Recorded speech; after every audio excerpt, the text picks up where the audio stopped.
the laws of the Holy Temple. We're in the laws of Me'ilah, which is misappropriation of holy things. We're in chapter 5. The prohibition against Me'ilah, again, misappropriation of holy things.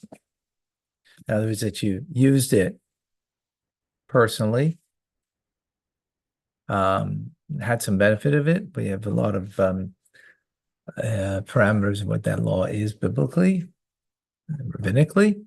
So the prohibition against applies whether one consecrates an article that is fit to be used for the improvement of the temple. For that purpose, a stone or a beam consecrates an article fit for the altar, for the improvement of the temple, sheep or doves, or consecrates an article that is fit to be used for the improvement of the temple for the altar, a stone or a beam.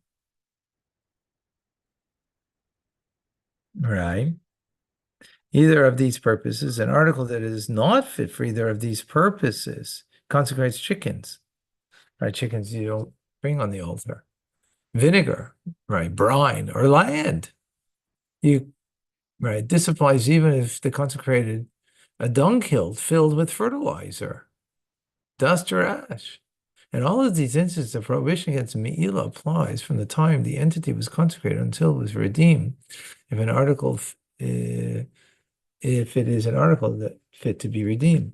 So, in other words, Me'ilah, misappropriation of the usage of, having personal pleasure from something that is holy.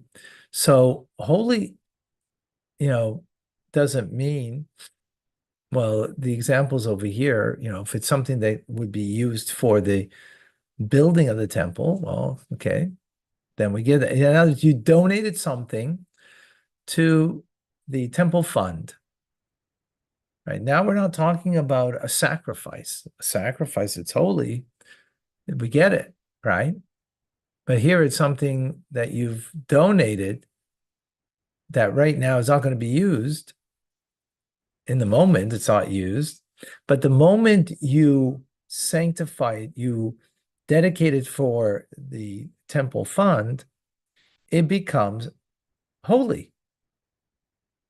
Right? Even more so than a sacrifice, because a sacrifice has much more parameters, right? Because after the sacrifice has been sacrificed, then not necessarily it would be, or till it's, it depends what the sacrifice is. In any case, here, even if you sacrifice, let's say, a couch or land, like it says, right? And now you use that land and it's on it's your property, and use that land to grow something. That's misappropriation of the funds that you now gave to the temple. Even though the temple fund, they could sell it because they don't need land. They would sell it and get the money thereof. So you might think, well, the land's not holy. And it's only, anyways, a means to an end, that you're going to sell the land in order to get funds to run the temple. No, the fact that you have consecrated it, you've given it to the temple fund. From the moment that you do that, you use it, that's misappropriation of it, and you have to pay back for whatever damage there was. Well, in land there might not be, but in an article, let's say there would be, or an animal or something like that, right? Um, just give me one quick sec. Give me just one quick second, folks. Sorry.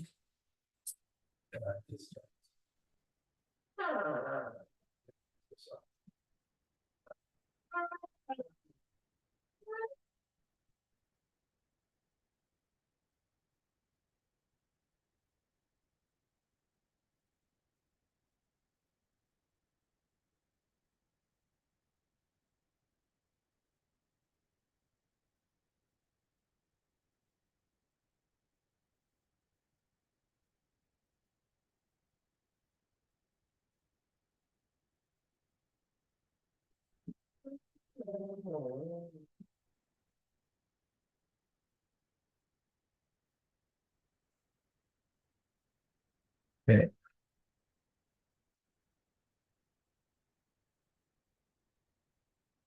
Okay. Um,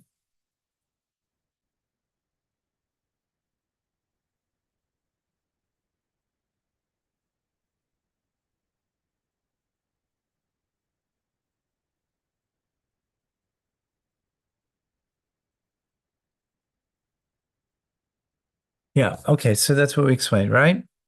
So, and until it's redeemed, once it's redeemed, then that article, that land, right, or that furniture that you gave to the temple fund, um, isn't holy anymore.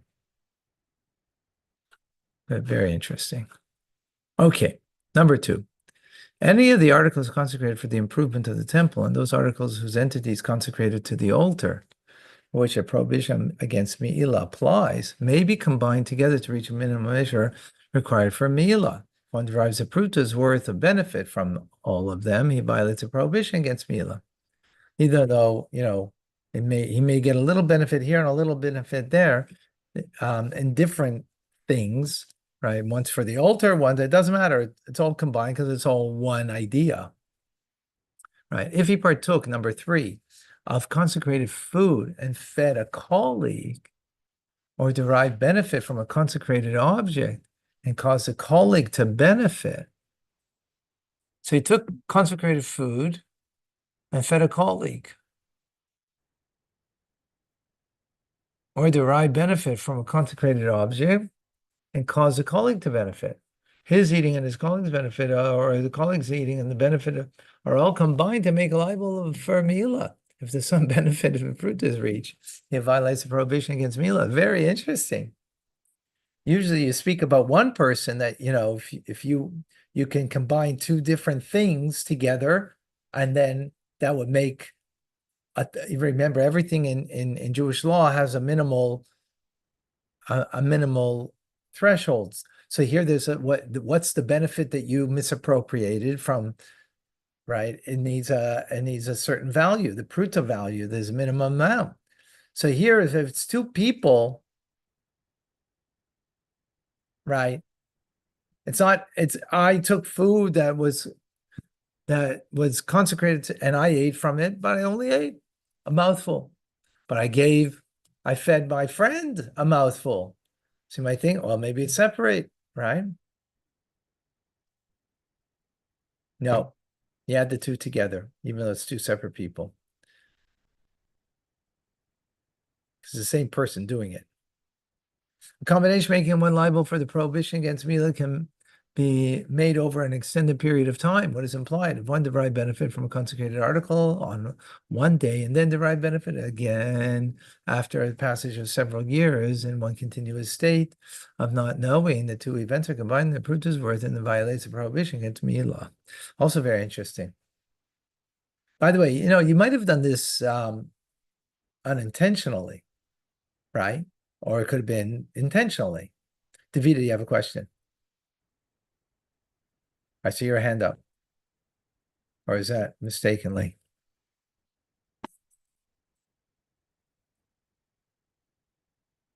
No longer. Okay. So let's say you use the land, right? Minimally. And you weren't aware that, you weren't thinking that this was consecrated property. And then, a year later, you use it again.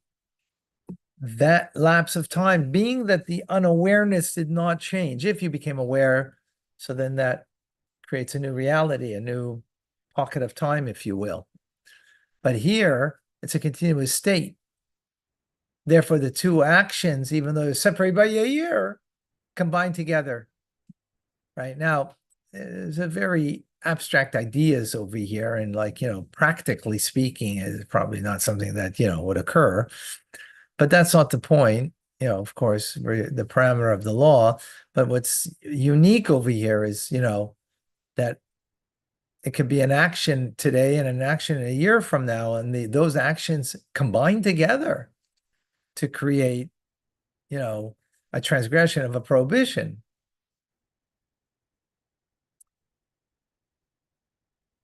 Number 5, the prohibition against mi'ilah applies only to articles that have been separated from the earth. If our monuments and consecrated earth, or from consecrated articles attached to the earth, one does not violate the prohibition against mi'ilah, even if he blemishes that entity. What is implied? Let's see.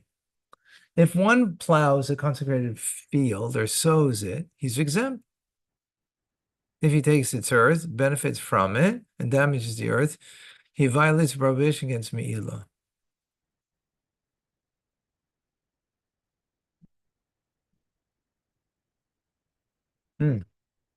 Doesn't explain here.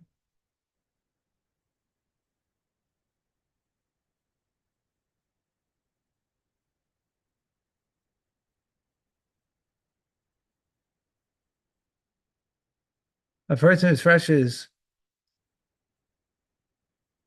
in a consecrated field violates the prohibition against mi'ilah, because the dust benefits the field. Does he benefit from the dust and damage the field because of threshing?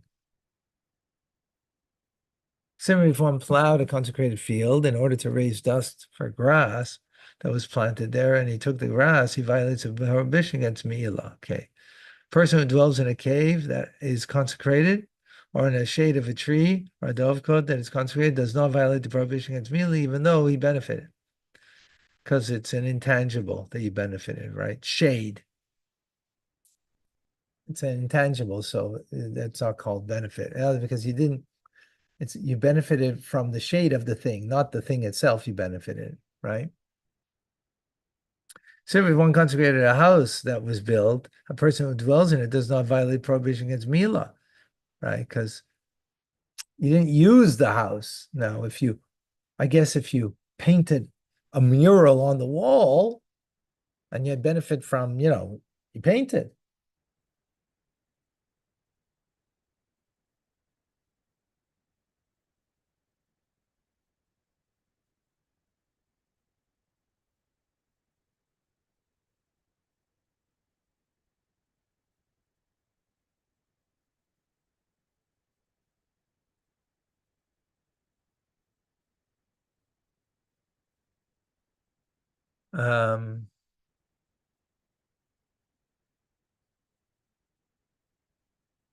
Whenever a person consecrates wood or stones and builds a house, a person who dwells in it violates prohibition against mi'ilah, as will be explained. Okay. Unfortunately, I have to end here. Other obligations now. Thank you. Thank you, Rabbi. Thank you. Have a